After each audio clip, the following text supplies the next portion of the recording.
এই রে তুই আর ভালো হইলি না রে।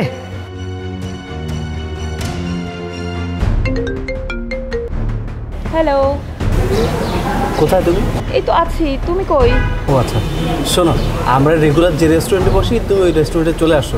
ওকে বেবি, তুমি ওয়েট করো, আমি এখনই চলে আসতেছি। আচ্ছা ঠিক আছে, ওকে বাই। বাই।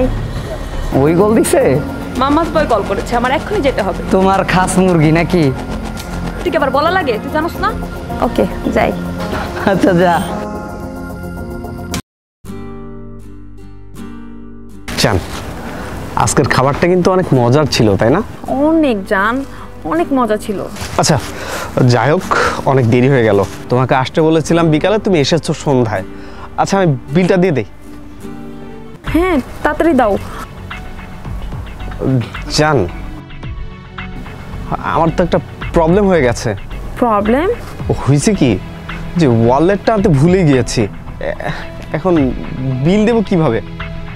বিল তো 1500 টাকা। আচ্ছা এক কাজ করো না, আজকের দিনটা না হয় বিলটা তুমি দিয়ে দাও। হেই, তোমার মাথা কি পুড়ে গেছে? কি কইতেছো তুমি এগুলা? আমি বিল দিব মানে 1500 টাকা? কই পামো আমি? আমার কাছে 15 পয়সাও নাই। ভাই শোনো, অর্ডার তুমি করছো, বিলটাও তুমি দাও, আমি এসবের মধ্যে নাই ভাই। আরে তুমি এসব কি বলছো? সামান্য 1500 টাকা? আচ্ছা আমি এতদিন তোমার পিছনে খরচ করেছি না বলো? আমি তো প্রতিদিন বিল দিয়েছি।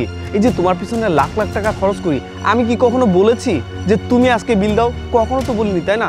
আজকে ওয়ালেটটা আনতে ভুলে গিয়েছি, সেজন্য তোমাকে বললাম। প্লিজ আজকের দিনটা তুমি দাও, পরে আমি দিব। হাই, তুমি খোটা দিতেছো? প্রতিদিন এত এত টাকা পয়সা খরচ করো, সেই খোটা দিতেছো তুমি আমাকে? আমি আগে জানলে তোমার সাথে জীবনও খাইতে আসতাম না।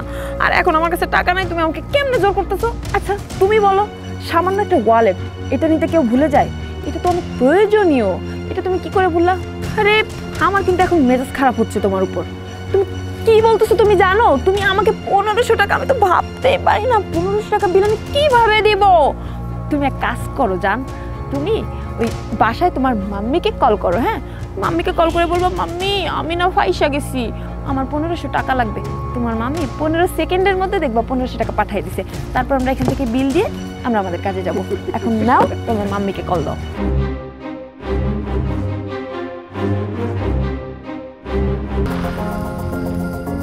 আর তুমি কি ভেবেছো এই সামান্য 1500 টাকা আমি দিতে পারবো না?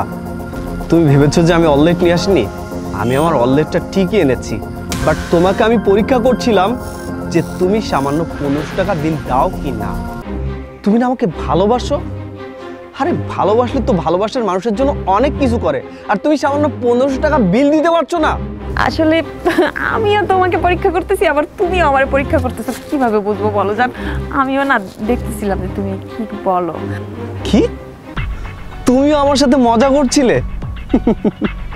আরে তুমি কি ভেবেছো তুমি অনেক বুদ্ধিমান, আমি বোকা? আমি এতটা বোকা না যতটা বোকা তুমি আমাকে ভাবছো। আরে তুমি আমাকে ভালোবাসার নাম করে দিনের পর দিন আমাকে ঠকিয়ে যাচ্ছ, আমার সাথে প্রতারণা করে যাচ্ছ। তুমি কি ভেবেছো আমি তোমার কোনো পরিকল্পনা জানতে পারবো না? আমি সব জানতে পেরেছি। আজকে তোমাকে যখন আমি বিকালে আসতে বলি, তখন তুমি তোমার বন্ধুর সাথে ছিলে, রাইট? আর তোমার বন্ধুর সাথে যখন ছিলে, তখন তুমি প্ল্যানিং করছিলে আমার টাকা পয়সা নিয়ে কিভাবে তুমি ভেগে যাবে।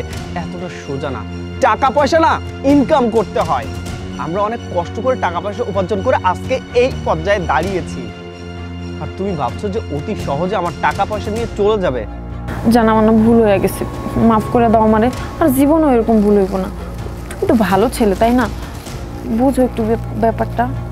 Shut up! আর একটা কথা তুমি বলবে না। এত সময় তুমি বলেছো আর আমি শুনেছি, তুমি আমাকে ভাবছো যে আমি আমার মায়ের কথা শুনে চলি। হ্যাঁ, আমি আমার মায়ের কথা শুনি, সেটা ভালোর জন্য, খারাপের জন্য না। আমি যদি আমার মায়ের কথা নাই শুনতাম, তাহলে তোমাদের মতো খারাপ মেয়েদের কথা আমাকে শুনতে হতো। আর তোমাদের মতো খারাপ মেয়েদের পাল্লায় পড়ে আমি হয়তো আমার বাবার টাকা পয়সা সব তোমাদের মতো মেয়ের হাতে তুলে দিতাম, কিন্তু সেটা আমি করি না। কেন জানো? কারণ আমি আমার মায়ের কাছ থেকে সব কথা শুনি। তুমি আমাকে যতটা বোকা ভাবছো, আমি ততটা বোকা না। জান, শাট আপ! কোনো কথা বলবে না তুমি। তোমাকে আমি এক্ষুনি এই মুহূর্তে এখান থেকে বের হয়ে যেতে বলেছি। এখান থেকে এক্ষুনি তুমি বের হয়ে যাও। যাও, বের হয়ে যাও বলছি। Get out!